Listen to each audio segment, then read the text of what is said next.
মণ্ডলী, উপস্থিত বিশিষ্ট অতিথিবর্গ এবং আমার সহপাঠীদেরকে আমার আন্তরিক শ্রদ্ধা ও অভিনন্দন। আমি মেহেদী হাসান, মুজাহিদিয়া সাদা একাডেমির নবম শ্রেণীর ছাত্র।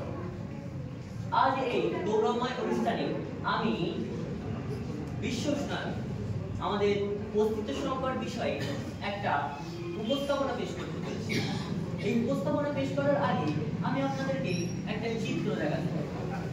চিত্র নয়, বরং আমি আপনাদেরকে টাইম মেশিনের মাধ্যমে এক ভবিষ্যতে যাত্রা করাতে চাই। দেখুন তো, চিনতে পারছেন এই পৃথিবীকে? হ্যাঁ, এটি আমার, আপনার, আমাদের সকলের ভবিষ্যতের পৃথিবী। দিন দিন উষ্ণতা বাড়তে বাড়তে এমন চরম সীমায় পৌঁছেছে যেখানে গাছ শুকিয়ে যাচ্ছে,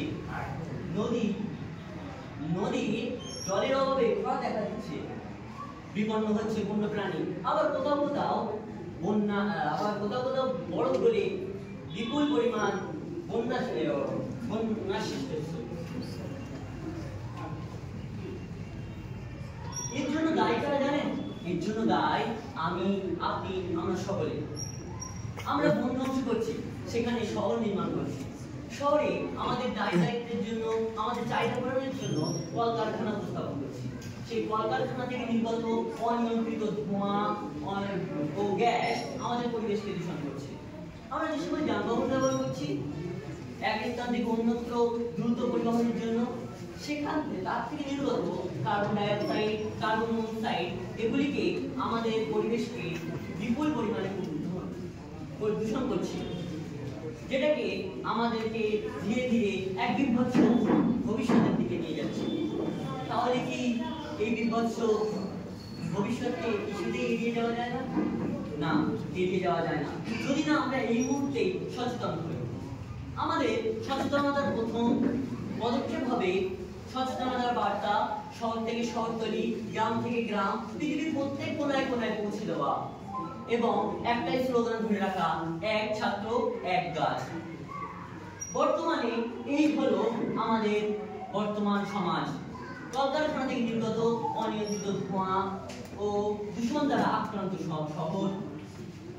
আমরা যদি এখনই প্রত্যেক কলকারখানায় এয়ার ফিল্টারেশন পদ্ধতিকে বাধ্যতামূলক করি, তাহলে আমরা ভবিষ্যৎ প্রজন্মকে একটা পরিবেশ মুক্ত সুন্দর শহর আমরা উপহার দিতে পারি।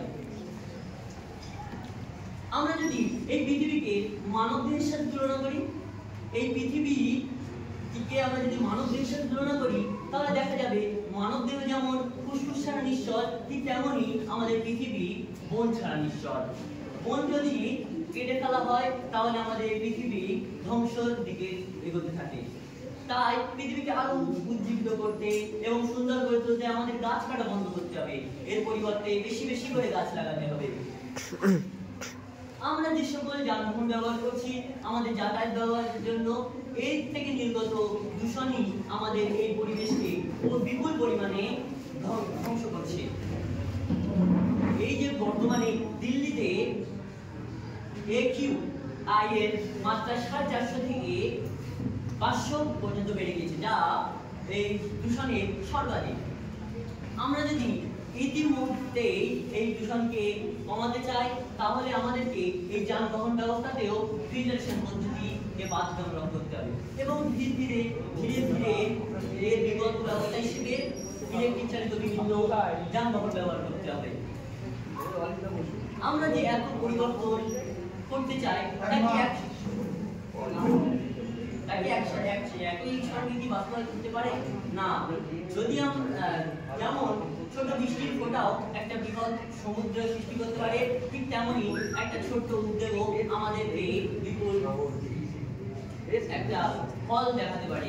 তাই এই সকল পরিবর্তনকে প্রথমত আমাদের লাইফস্টাইলের ও ঘরের মধ্যে থেকে ব্যবহার করতে হবে। সৌরশক্তিকে বেশি বেশি করে প্রাধান্য দিতে হবে।